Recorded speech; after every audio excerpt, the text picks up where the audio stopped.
we were playing the SEC championship, number 1 versus 2, us versus Alabama.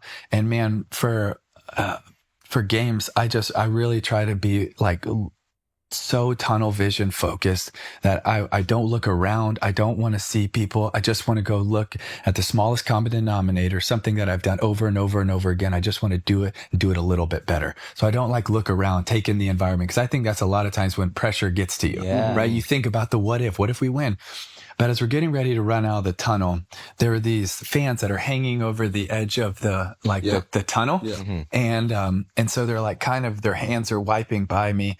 And I just peek up like this, and I look up and I see this whole line, and so many of them are wearing Philippians 4:13 under their eye. And it just, I don't know, something different hits me in my heart where we run out the tunnel. And usually for me, I run right to the 30-yard line. I do 3 jumps. I do 3 sprints from the 30 to the goal line. I do 3 passes. I go get 3 snaps. I go over the first 15 plays. I do it again and again and again. Just try to block out everything else and focus on the task at hand and focus on the obstacle, which is that defense we're facing, period. Like, you don't let your mind drift.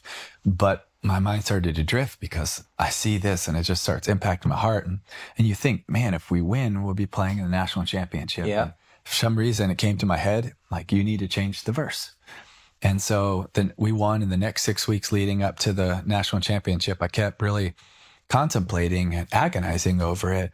But I really felt that I was just supposed to go with John 3:16, because as a Christian, it's a verse that sums up Christianity in such a clear way. For God so loved the world, he gave his one and only son, that whosoever believes in him will not perish, but have eternal life. And so I decided to go to that verse. And 2 nights before the game, I went up to my parents' hotel room in Miami, Florida.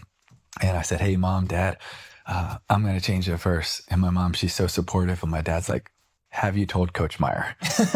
Because he says he just likes his routines, but that dude is so superstitious. It's crazy. So he's like, you need to tell him. So the next day we have our walkthrough, and we finish our little walkthrough, and I say, hey, Coach, can I talk to you for a second? He's like, yeah, what's going on? I said, hey, you know the verse I wear in the Bible? He's like, yeah, Philippians 4:13. I can do all things through Christ who strengthens me. I love it. And he was like, yeah. I was like, yeah, well, I'm going to plan to change that verse tomorrow night. He's like, what are you talking about? You can't change the verse. That verse got us here. And I explained to him why I felt compelled to change the verse. And honestly, I didn't really think about it a lot after that. Just the next night, I put it under my eyes, and we were blessed to win the national championship. And 2 days after that game, I was in Ballyhoo Restaurant in Gainesville, Florida, with my mom and my dad and Coach Meyer. And we're sitting down having dinner. And Coach Meyer gets a call, and he's always so intense. He's like, hello? Uh-huh. What is it? Tell me again. What do you mean? Seriously. Okay, bye. And I'm like, Coach, what was that? What happened? He said, that's Steve McClain, our PR guy.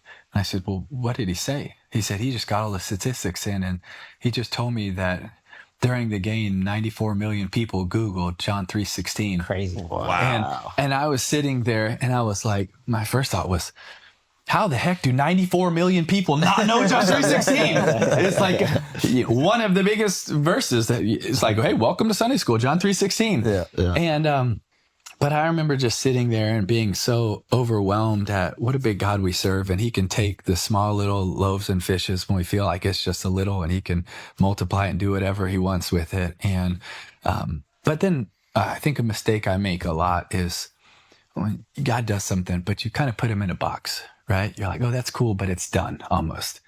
And my favorite part of the story is exactly 3 years later, when I was playing for the Broncos and we're playing the Steelers in the playoffs. We play this game, and it's overtime, crazy game. And I still think it's the fastest overtime in NFL history. And we win. And after the game, I change, and I'm going to do the press conference. And, I always love talking to the media. It's my favorite thing. And I'm getting ready to go do this press conference. And Patrick, our PR guy, steps in front of me. He's like, Timmy, do you realize what happened? And I'm like, yeah, we beat the Steelers. We're going to play the Patriots. That didn't go well, by the way. But Yeah. And I said, yeah. And, we're going to play the Patriots. And he said, no, that's not what happened. I'm like, I'm pretty sure that's what happened, dude. And he's like, no, you don't know what happened. I'm like, all right, Patrick, what happened? And he said, Timmy, it's exactly 3 years from the night that you wore John 3:16 under your eyes. Oh, wow. Exactly 3 years to the night. And I said, oh, man, that's really cool. That's so awesome. He said, no, you don't get it. And I said, all right, Patrick, what don't I get? He said, also during the game, you threw for 316 yards. Crazy. Your yards per completion were 31.6. Oh, wow. Your yards per rush were 3.16. The time of possession was 31.6. And the ratings for the night were 31.6. And during the game, over 90 million people Google John 3:16. It's the number one trending thing on all social media. You want to go to heaven or not, man? What else do you need? Where do you want to go? Come on. Where do you want to go? Where do you want to go? Statistical anomalies. You know what I mean? Come on. That's all, God is being obvious with that one. There's like no doubt right there. 31.6 million people watching. Yeah. Whoa. So, Some good ratings. Yeah. Those are some good ratings. It's a great game. Yeah, that's So- some good ratings. I remember standing there and He wasn't doing that for the Philippines one, huh? No, the Patriots had that one the next day. They won 41-3, actually. thanks for rubbing that in. But I remember standing there and I didn't celebrate because I actually felt a lot of shame and guilt Why? because I knew my heart and my intentions that night, and they were to prove the doubters wrong. They were to show that I could do it, and they were some good ones to support my teammates, but I was just so convicted, like almost like God was pricking my heart saying, you thought tonight was about a game. Yeah. And that's what you wanted it to be about. It's never just about a game. I didn't send my son for a game. And I was really convicted and You thought ashamed. you feel shame because your desires were selfish? Is that? I felt shame because I felt like on the throne of my heart at that moment, it was about me. Yeah. Yeah. Yeah. And I walk in to go do the press conference, and they're asking me some basic questions. But you can see all these reporters. They know all this, but they don't really feel comfortable asking all this. So they're like kind of leaning to the side, like, "Hey, tell me, what about all of these numbers? 3 years from now, so they're trying to all the figure out how to reporters- even ask you the question." So right? reporters have the data. They're not convinced by it, but they're also like, this is a No, but pretty they're peculiar asking the They question. can ask him, but they can't ask him. They're like, Yeah. And so they're like, so something to the extent of, so Timmy, all of this and 316 and all of these 3 years from, pretty big coincidence, huh? And I remember saying something to the extent to the guys that were beside me, it's media all around, to the guys that were beside me. Well, you could believe that it's a really big coincidence, or you can believe that we serve a really big God. And I think that's something that we all have to figure out. Are we all here because of some massive coincidence and we're all here? Or are we here because there is a God that actually loves enough us to create us in his image on purpose for a purpose? And are we really going to believe? Because if you just believe it's a big accident, then what purpose do you really have? What God believes in Michael Jordan?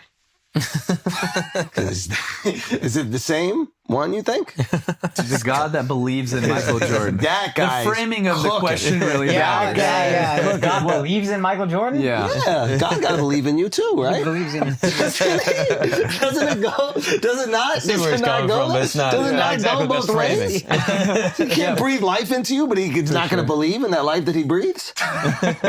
Framing of questions matters a lot. Okay, what's a better framing of it? Well, can I point out one thing that was a really valuable lesson, and you changed your behavior moving forward? Y'all got your asses beat the next week. Yes, we did. Because you weren't selfish enough. That's kind of what I'm thinking. God gave you that selfishness just for that day you to gotta make that maybe miracle happen. Reframe that. Yeah, and then God wants he's you like, to I need people, this. I think too often people want to make it about a game. I don't think anything about that was about a game. I think you it was underestimate how much God loves footballs on Sundays. It could have been on any day. You know what I mean? Yeah. Like, he enjoys it. He likes watching you go out there and cook. He's into it. I'm telling you. I think